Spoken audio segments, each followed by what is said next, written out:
This is the first thing I've eaten in nearly 48 hours. I won't go into the gruesome detail, but suffice to say, I've not been very well. Do not go in there. Woo!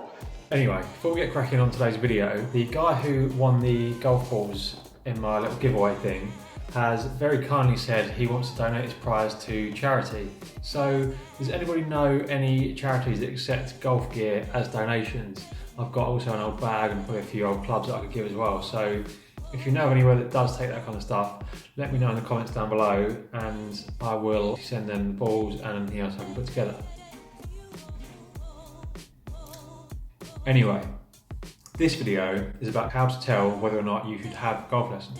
But I have realised something rather unfortunate, and that is that I am terrible at recording golf lessons. Some of you might not have seen this footage that I'm about to show you from a lesson that I had last summer. So the club face is fanned open. Yeah. Left wrist has done it. That's, to me honest, that's it. There's other bits I'm going to talk to you about, but that is going to be a massive. I've sort of pointed out like 3 or 4 things in this. To me, they're all linked. The posture, how the arms is here, this area here, it's all disconnected from the body. I mean, what the hell is that? It looks like I'm filming undercover for Panorama or something. And that's not stuff that I edited out of the video. That is on YouTube. What was I thinking? Over 1,000 people have had the misfortune of watching that video. I feel like I should write them each a handwritten letter of apology. Anyway, I had another golf lesson a few days ago, just before I got sick. I'm not saying those two things are related. I don't think golf lessons make you ill. The coach I went to see is a woman called Suzanne Dickens. She plays a bit on the Ladies European Tour and she's been highly recommended to me by quite a few people at my club who go to see her. But we've got a very similar issue with the footage. In my defence, as you might have seen on my last video, my tripod broke and I didn't get a chance to replace it before the lesson. And also, when I go to lessons, particularly with someone I'm going to see for the first time, I get a little bit nervous. I think it's that fear that I'm just going to shank every shot and they're going to think, who the hell is this guy? I didn't shank every ball in this lesson, but I did shank one of the first 5 balls that I hit, which is lovely. So anyway, without my usual equipment, with a bit of nervousness and obviously not wanting to waste the coach's time by fitting around the tripods and setting things up in the perfect position while they're just standing around watching me, it's not always that easy for me to get the perfect footage that I would want. Having said all of that, there is still no real valid excuse for the terrible quality of some of the footage that I managed to capture from this lesson. I mean, what would you prefer? This incredibly out of focus footage that makes it look like my camera's about 10 metres underwater, or perhaps this bit where my camera kind of drooped off to the side of the tripod without me realising it, so you just get a close up of a random golf bag for about 10 minutes. It's not even my bag, at least that'd be something. But no, we can't have that, we're better than that now. So what I'm going to do is kind of talk you through what I learned in the lesson rather than trying to show you the whole thing. And the biggest thing for me was that what I thought was happening in my swing is actually pretty much the complete opposite of what is happening. So if you watched my video a few weeks ago about trying to fix my golf swing, you'll know that I was talking about trying to shallow my swing. I thought it was too steep, thought my path was good but maybe a little bit out to in. Turns out I was pretty much completely wrong. When you had the shot before, you said you had the weak sort of push out to the right. Is it because the club is getting a little bit trapped and you're getting a bit behind and underneath? I felt like it was because I was so steep that it was more lie angle, sort of having an impact on like face to path. Okay. So kind of no matter what I did, I found that if my sort of club was here at address, it would be here at impact. Okay. And then the only place you can really hit it is right. Yeah, exactly. Okay. I mean, I don't know how much, obviously, my diagnosis is right and wrong. We'll have a little look and see, just warm up for me. Definitely not coming over the top, so from a steepness point of view, we're not coming that way. Okay. Getting a little bit underneath by the looks of things, and it looks like we're flipping. Just going to look at that path as well, it looks like we're a little bit inside. Let's see.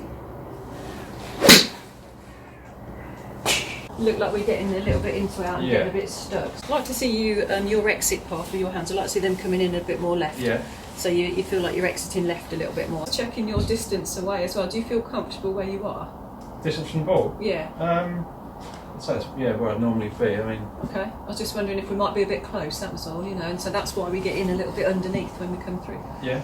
So if we just maybe go just a hair backwards, just a little bit, give ourselves a bit more space. Not overly reaching for it. A bit too far there, so that's it. There we go. Okay. Okay, that's better.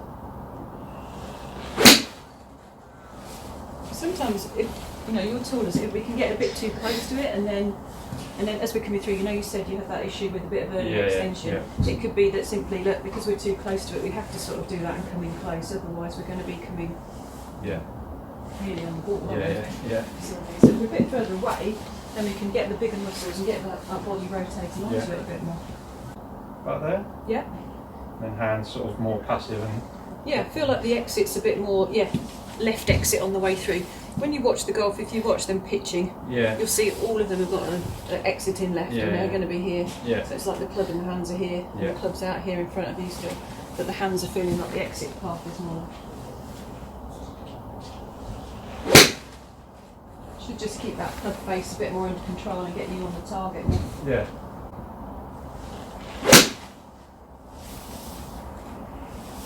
It's more neutral.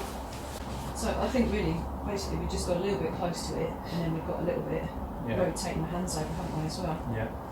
So.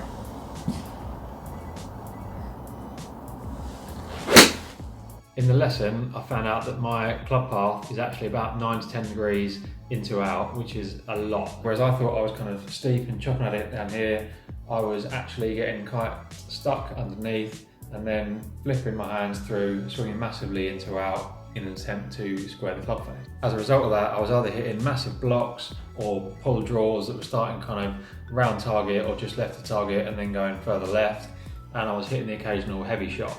Now, because what I thought I needed to do was to shallow my swing, I'd been watching loads of videos on how to shallow and doing all the different drills relating to that. Now, I guess there's a chance that I'd been so good at making those changes in 2 weeks, I'd actually gone too far the other way and now got myself too shallow. But I would say that in all likelihood that isn't the case, and actually I identified the wrong thing, and that what I was working on was, if anything, just going to make my existing faults even worse. So if I hadn't had this lesson and learnt what I know now, every time I practiced I would have been making that fault even more exaggerated. Obviously when I was hitting worse shots thinking, I'm still not getting it and need to work at it more and more, and I'd keep getting worse. Now, I'm not going to give you loads of specifics about what Suzanne told me to do, because the whole point of this video really is that it's about you finding out what's wrong with your swing and working on that. So there's a good chance that that's going to have nothing to do with what I need to work on in my game.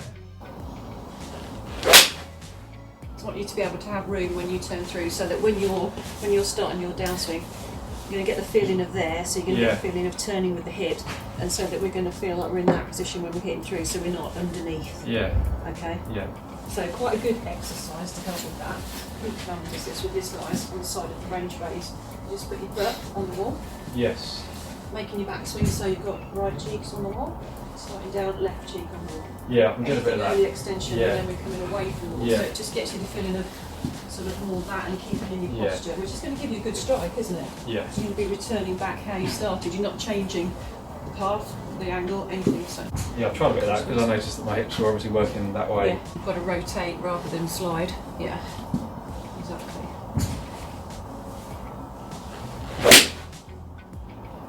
How'd that feel movement-wise? I was trying to feel like more of a rotate. you know, my right bum cheek was getting deeper, and then the left. That was through, wasn't it? Yeah. Certainly none of that underneath business. Good.